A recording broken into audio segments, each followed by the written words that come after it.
జీవించిన నిబంధన బంధంలో ఉన్నటువంటి పరిస్థితులు ఎట్లా ఉన్నా కానీ మనం ఎప్పుడైతే కుటుంబాన్ని గౌరవిస్తామో, కుటుంబంలో ఉన్న వాళ్ళు మనకు నచ్చకపోవచ్చు, కుటుంబంలో వాళ్ళు మన గురించి అందరికీ నెగిటివ్గా ప్రచారం చేస్తారు. ఇంకెవరు చెప్తారండి? ఇంట్లో వాళ్ళ గురించి. ఇప్పుడు మన గురించి బ్యాడ్గా చెప్పే వాళ్ళు ఎవరు ఉంటారు? మనకు తెలిసిన వాళ్ళే బ్యాడ్గా చెప్తారు, మనకు తెలియని వాళ్ళు బ్యాడ్గా చెప్తారేంటి? సో మనకు బాగా బాధ కలిగిందంటే బాగా డీపెస్ట్ ఈ స్కార్స్ ఏది చాలా లోతైన గాయాలు ఎవరు చేయగలరంటే బాగా క్లోజ్గా ఉన్న వాళ్ళే చేయగలరు, ఇంట్లో వాళ్ళే చేయగలరు.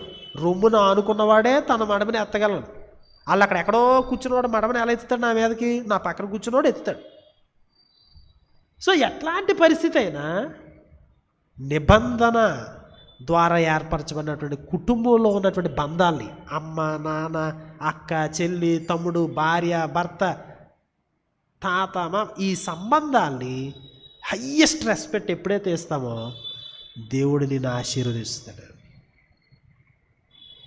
రూత్ యొక్క వృత్తాంతం అదే. ఆమె ఏం చేసిందండి? అంతకుమించి నిబంధన అనేది అంత అది కుటుంబానికి సంబంధించింది అయినా, లేకపోతే వ్యక్తిగతంగా మన రక్షణకు సంబంధించిన క్రొత్త నిబంధన అయినా, ఏదైనా నువ్వు సీరియస్గా దాన్ని తీసుకున్నప్పుడు, ఆ బంధంలో నువ్వు హత్తుకుని ఉన్నప్పుడు దేవుడు నిన్ను ఎక్కడ తీసుకెళ్తాడంటే నీకు అసలు అర్థం కాదు.